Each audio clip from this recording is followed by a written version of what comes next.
My wife went away for 2 weeks.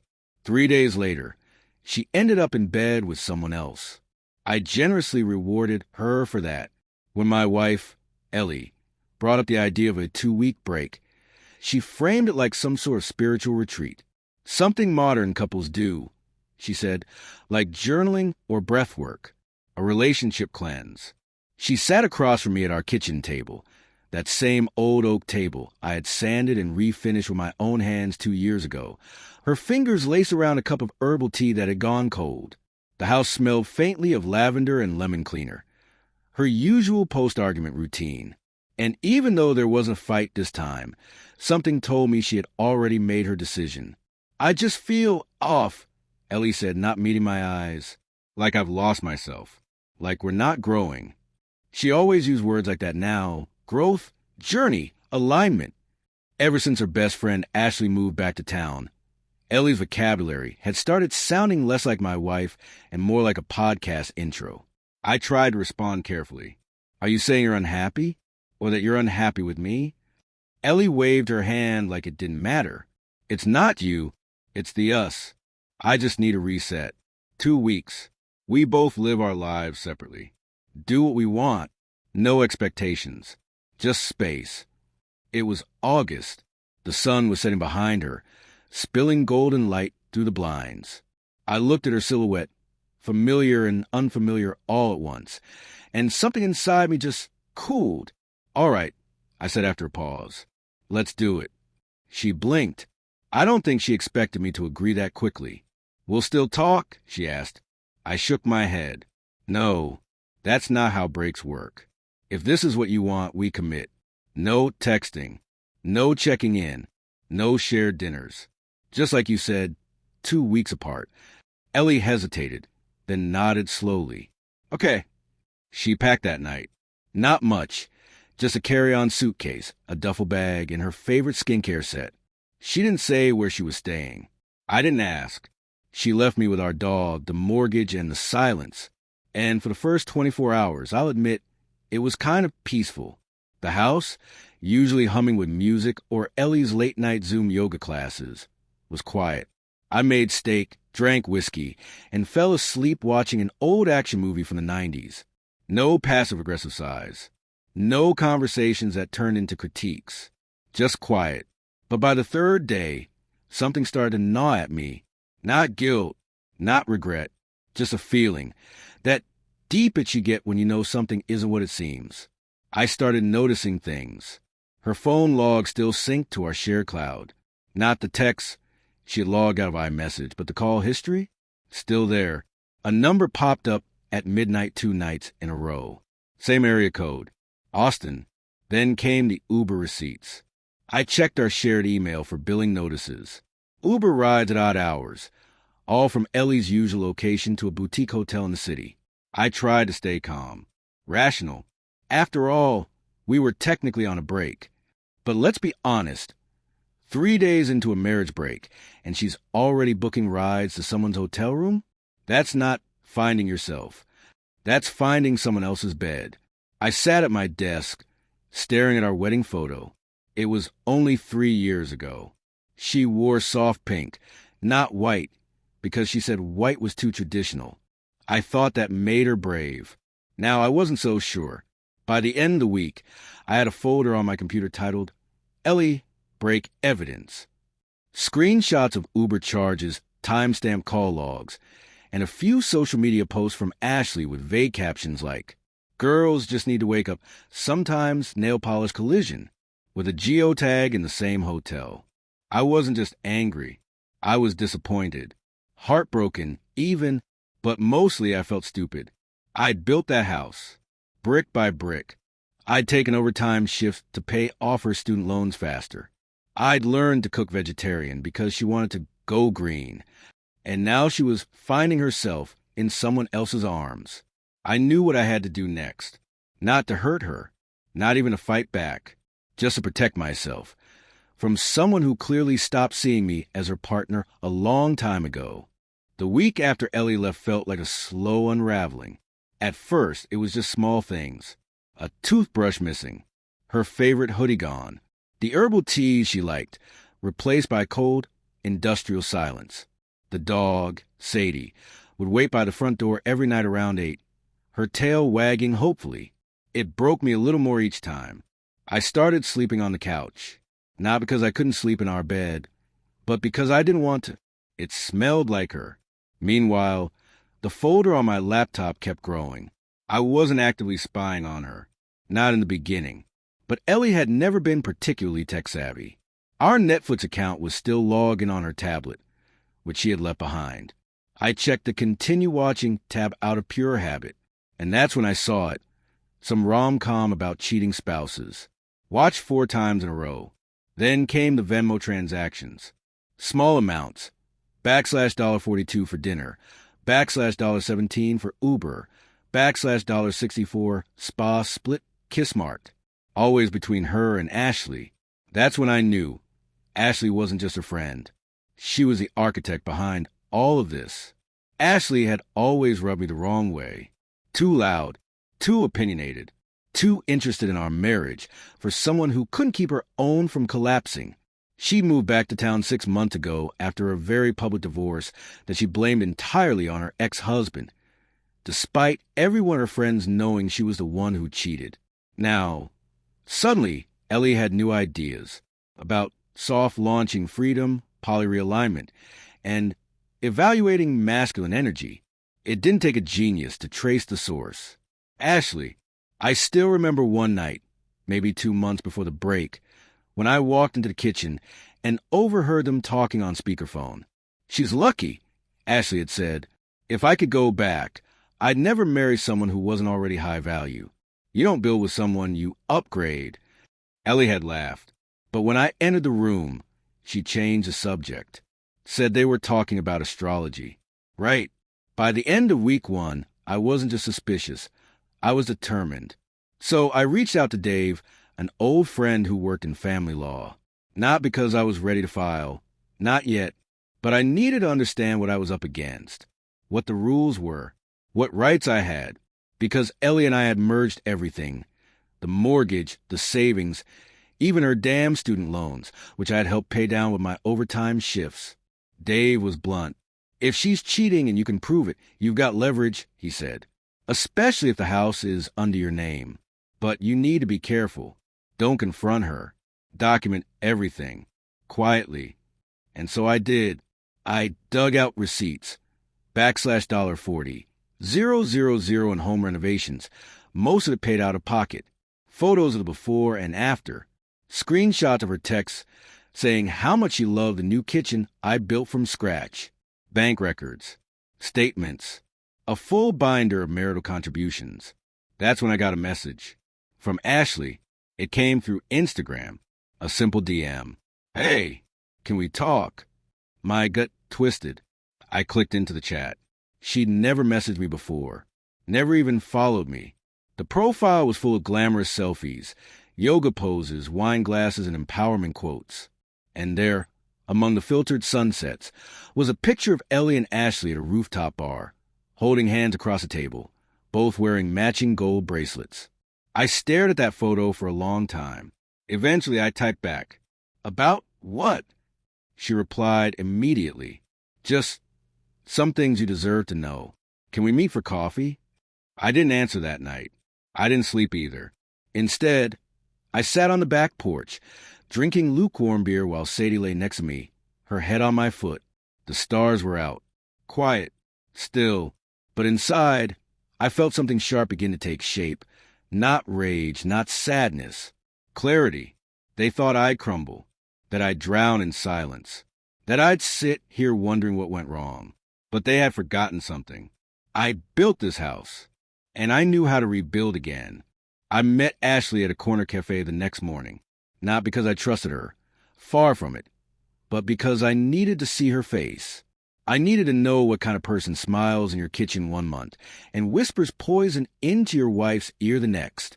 She was already seated when I arrived, sipping something iced and pretending not to notice the dozen heads that turned when she adjusted her sunglasses. "Hey, David," she said, like we were old friends catching up. "You look well." I didn't sit right away. I just stood there, scanning her. Red lips, tailored white blazer, the kind of effortless confidence that only comes from knowing you're the center of someone else's disaster. "What do you want, Ashley?" She smiled, like she had rehearsed the whole thing in the mirror. "To give you a little insight, because I think you deserve to hear the truth. From someone who isn't pretending anymore." I sat down slowly, one eye still on the door. Ashley leaned forward, voice soft, syrupy. "Ellie's not who you think she is." I almost laughed. "I'm very aware of that now." "No, I mean, she hasn't been for a while. You were comfortable, safe, stable. And Ellie doesn't do stable. She does attention, worship, applause. And when she stopped getting it from you, she looked elsewhere." I gritted my teeth. "And you helped her." "I warned her," Ashley replied, placing her drink down hard enough to rattle the table. "I told her not to get married in the first place, but she didn't listen. And now she's drowning in the domestic life she thought she wanted. So yes, I helped her explore options. I gave her perspective. By introducing her to someone else." She blinked, then smiled again. "So I know his name is Scott. I know he works in marketing in Austin. And I know Ellie's been using our joint account to fly out to meet him." Her smirk disappeared. I continued. "I also know you've been coaching her on what to say if I file for divorce. You even suggested she make a few vague accusations about my emotional neglect to buy sympathy." Ashley said nothing, but her silence was louder than anything she could have screamed. "And you still ask me to coffee?" I shook my head. "What? Hoping to play both sides now that she's falling apart." That finally got a reaction. Her eyes flashed just for a second. The mask slipped. "She doesn't love him," Ashley said sharply. "Scott, he's just a placeholder. Someone who gives her attention. But he's already pulling back. I can tell. Ellie always ruins things the second she gets them." I looked at her, truly looked at her, and felt a wave of disgust rise in my throat. "Did you come here to warn me or to punish her?" Ashley didn't answer. Instead, she pulled out her phone and slid it across the table. A text thread between her and Ellie. The last message. "He's boring. I'm tired of pretending. Scott actually makes me feel seen. David's just dead weight now." It wasn't the words that hit hardest. It was a timestamp. Day 2 of our trial separation. I left without saying another word. Back home, I took a long, cold shower. Let the water numb my arms, my back, my chest. I felt like my bones were on fire and freezing all at once. Sadie sat outside the bathroom door the whole time. By midnight, I had printed everything: bank statements, screenshots, credit card activity, call logs, the message from Ashley. I filed them in a black folder and locked in my desk drawer. Then I opened my laptop. I messaged Dave. "I'm ready. Let's start the paperwork." I didn't cry that night. I didn't drink.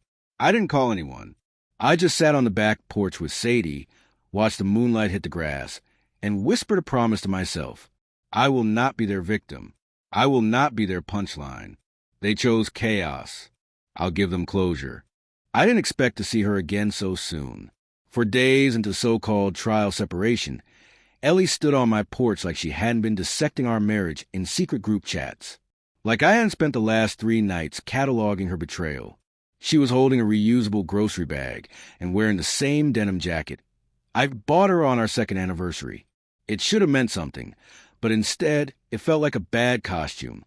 "Hey," she said, her voice light, like we were strangers in a hallway. I opened the door halfway. "Forgot something? I brought you some things. You ran out of those little oat milk carton for your coffee, and there's more of those granola bars you like. And she paused, "the allergy meds." She offered the bag like a peace offering. I didn't take it.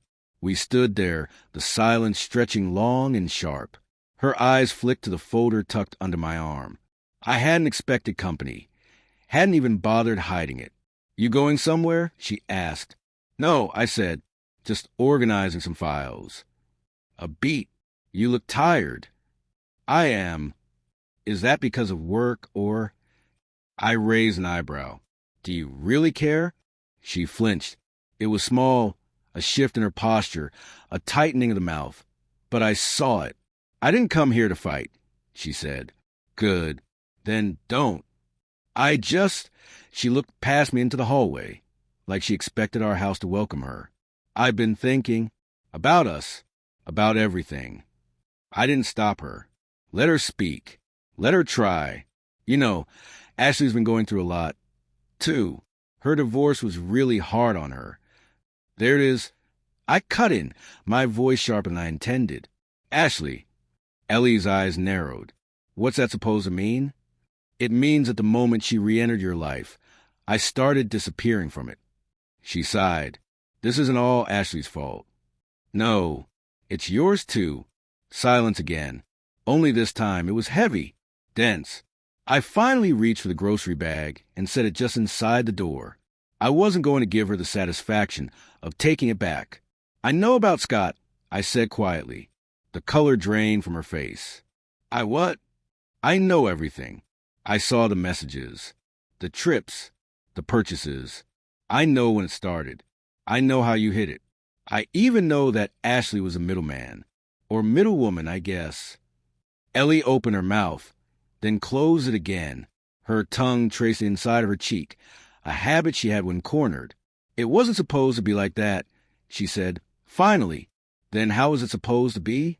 I felt invisible, David. You were always working, always tired. I needed someone to see me again. I did see you, Ellie.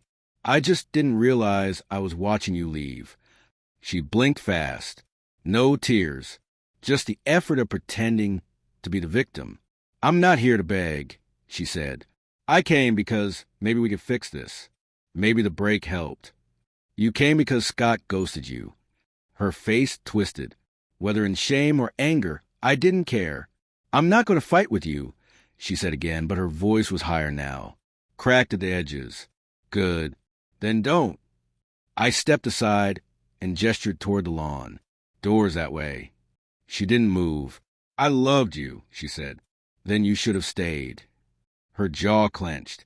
For a moment, I saw the version of her that used to hold my hand during thunderstorms and laugh at my worst jokes. But she was gone now. Or maybe she'd always been someone else. Ellie finally turned and walked down the steps. At the edge of the yard, she paused and looked back. Scott didn't ghost me, she said. I left him. Because I realized he's not you. I didn't respond. Didn't flinch. Didn't care. Once she was gone, I shut the door, locked it, and walked straight to the folder on my desk. Inside was everything. Timeline, transfers, texts, screenshots. A roadmap of betrayal, neatly labeled and ready for court. That night, I called my lawyer again. She came by. I said, did she threaten anything? No, but I'm done talking. There was a pause. Then let's make it official. The courthouse smelled like old paper and nerves. I sat in the lobby 30 minutes early, my palms pressed against the fabric of my slacks to dry the sweat. I wasn't nervous about what would happen. I knew I had the truth, but that didn't make this any easier. This wasn't just a divorce. It was a burial. Ellie walked in 5 minutes before the hearing. She wore a beige blazer over a navy dress, and her hair was curled, the kind of effort she used to reserve for job interviews or wedding receptions. She didn't look at me.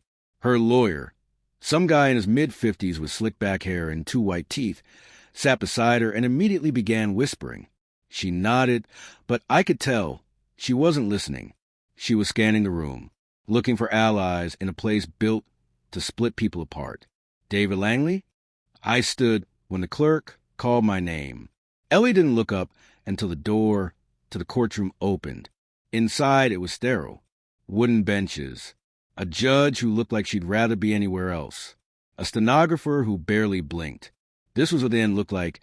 Not fiery, not violent, just quiet and procedural.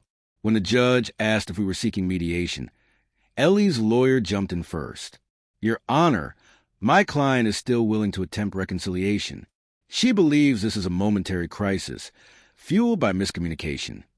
I turned my head slowly toward her. She didn't flinch. The judge looked at me. Mr. Langley? I stood. Respectfully, Your Honor, Reconciliation was offered and declined the moment my wife decided to test our marriage by sleeping with someone else. A murmur passed through the room. Ellie's lawyer objected. That's a serious accusation. I lifted a thick folder from my bag and placed it gently on the bench. Screenshots, financial statements, time-stamped text messages, phone records, GPS data, all legally obtained, all submitted to my attorney. Ellie turned red, not from embarrassment, from fury. Her jaw was tight, and her eyes burned holes into the floor. The judge opened the folder and skimmed the top few pages. You've documented everything? Yes, ma'am, including bank transfers from our joint savings to a hotel account in Austin, several times. Ellie's voice cracked. That was for work. The judge held up her hand. Let's proceed. The rest of the hearing blurred. Dates, assets, disclosures. My lawyer handled the math. I focused on staying calm. I answered every question with clarity, even when Ellie tried to twist things. She never wanted to be a housewife, her lawyer argued. She felt trapped, unsupported. She had full financial access and never voiced any desire to return to work. I responded, until she met someone who convinced her that independence came from secrecy. Ellie turned to me then, her mouth curled in disbelief. You're trying to make me look like a gold digger. No, I said evenly. I'm making sure you can't rewrite history. Her lawyer attempted one last Hail Mary. My client would like to request alimony, considering the lifestyle she has grown accustomed to. That almost made me laugh. But I didn't. I leaned toward the mic. I would like to submit Exhibit D, a breakdown of all payments I made toward my wife's student loan. Every extra dollar I contributed monthly. Additionally, a copy of a message she sent to her friend Ashley, stating, and I quote, I can't wait to be rid of him, take the car, and finally get what I deserve. Silence. The judge raised an eyebrow. You have this message? Page 18. The courtroom was cold, but Ellie looked like she was burning. The judge closed the file and tapped her pen against the bench. Here's what I see. A partner who worked, invested, and remained transparent, and a spouse who chose secrecy and betrayal. Divorce is rarely black and white. This one is close. Ellie swallowed hard. I will not grant alimony, the judge said. The house, pension, and joint assets will be divided according to premarital contributions. Miss Langley will retain her vehicle and personal items. She will also assume responsibility for her remaining student debt. The gavel came down like a drumbeat. It was over. Ellie stared at the judge, stunned. For the first time in months, she had no rebuttal, no clever line, no moral high ground. When the courtroom emptied, she waited by the exit. I didn't think you'd really go through with it, she said, her voice low. You cheated. You lied. You conspired. What exactly did you expect? Her eyes glistened. I expected you to fight for me. I didn't blink. I did. When you were still mine to fight for. And then I walked away. 2 weeks after the divorce was finalized, I started sleeping with my phone on silent, not because I was trying to disconnect, but because Ellie had found new ways to haunt me. The first message came at 2:13 a.m. I had a dream about you. We were laughing in the old kitchen. Remember that stupid dance we used to do while waiting for the oven timer? I read it 3 times, let my thumb hover over block, then just locked the screen. By the 5th message, she wasn't nostalgic anymore. She was bitter. I can't believe you humiliated me like that. You made me look like a cheater in front of everyone. I'm not the villain here. No apology, no accountability, just revisionist history with emojis. Then came the emails. Screenshot of articles titled, How Men Weaponize Divorce, random links to relationship podcasts, and once, a quote from Rumi. I started ignoring it all. But ignoring someone like Ellie doesn't make them disappear. One afternoon, I went to visit my mom. We sat in the backyard drinking lemonade when she casually said, Ellie called me. My blood ran cold. What? She said she wanted to check on me. Said you seemed off. That she was worried you were isolating yourself. I nearly crushed the glass in my hand. Did she say anything else? Mom nodded slowly. She hinted that maybe you were struggling, that the divorce had taken a toll. She said she still loved you. That last part burned. It wasn't about love. It was about narrative control. Ellie couldn't handle being the one who lost. So she was trying to recast the story with herself as the patient, misunderstood wife, and me as the broken, bitter ex-husband. Later that week, my buddy Jason texted, "Dude, Ellie's back on Instagram, posting old couple pics with weird captions like, 'Some mistakes are worth repeating. You okay?'"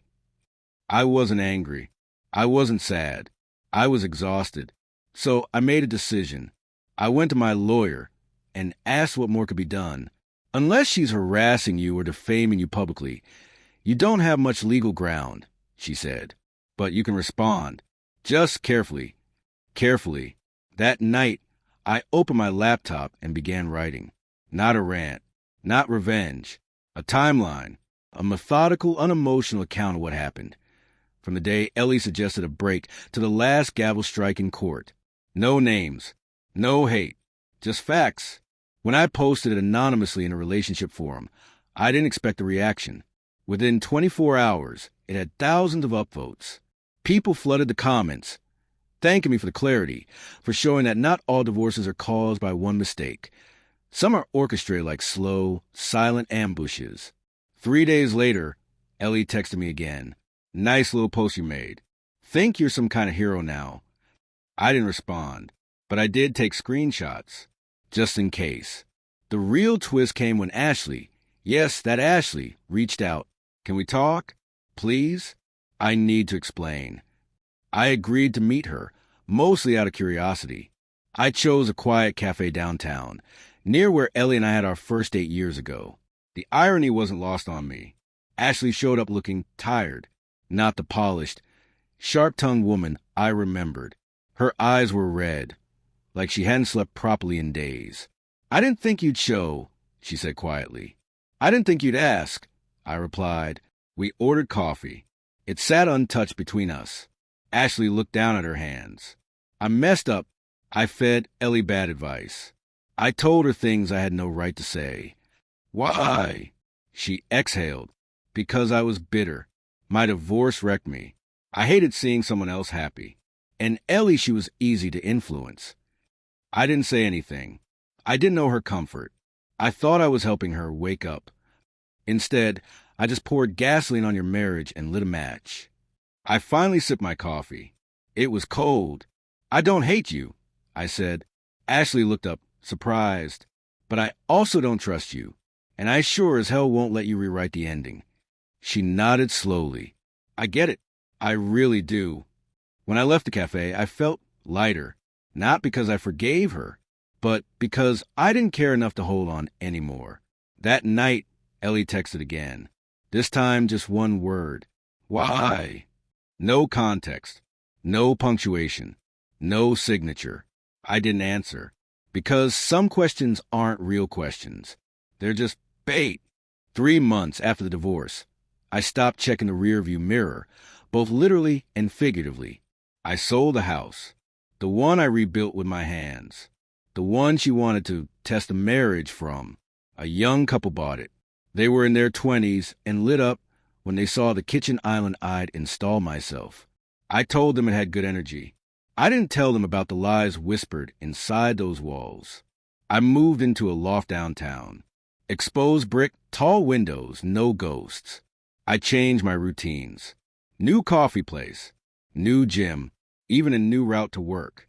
Anything to distance myself from a version of me that tried to save a marriage where I was the only one rowing the boat. Then came the reunion. Not high school, not college. Worse, Friendsgiving. An annual dinner hosted by mutual friends where everyone brought a dish and pretended their lives were perfect. I almost didn't go, but Jason called me the day before. "Dude, she's going to be there. Just so you know." I paused. "Ellie?" "Yeah." "She RSVP'd. Thought you should hear from me." He waited, probably expecting me to bail. But I'd done enough running. "I'll bring the mac and cheese," I said. I arrived early, found a quiet corner seat, nodded politely as people trickled in. Then she walked in. Ellie looked well curated, like her outfit, her smile, and her posture had all been rehearsed. She scanned the room, pretending not to look for me, and then our eyes met. She approached slowly, a glass of wine in hand. "Hey, Liam," she said. "Ellie, you look different." "I am." She gave a small, nervous laugh. "Well, I guess we both are." I didn't respond. She fidgeted with her necklace. "I saw your post. The one online." So she had read it. "You didn't use my name," she added quickly. "But I knew." "Everyone knew," I said, not unkindly. "Silence. People judge me," she whispered. "They judge the story. They saw themselves in it." She took a deep breath. "I just wish you'd talk to me before you." I cut her off. Calm. Direct. "I tried. For a year. You brought in someone who poured poison into our marriage and called it wisdom. You left before you walked out the door." Her lip trembled slightly. "I wasn't trying to hurt you. But you did. And you blame me for bleeding." A beat passed. Her mask cracked just a little. "I miss who we were," she said finally. I looked her in the eye. "Me too. But I don't miss who I became trying to keep us together." And with that, I walked away. Not out of the house, just to the kitchen. But symbolically, that was the moment I left her behind for good. Later that night, as we all sat around the table, passing dishes and fake smiles, Ellie tried one last time. She raised a glass and said, "To growth, forgiveness, and second chances." Everyone murmured cheers, lifting their glasses. I didn't. I just looked at her and said, "To final chapters," and took a sip. The next morning, I opened my phone to find a single message from her. "You really meant it, didn't you?" I typed back, "Yes, but I hope you mean it too, because I want you to grow. I just won't be around to see it." No reply. And that silence, it was the most peaceful sound I'd heard in years.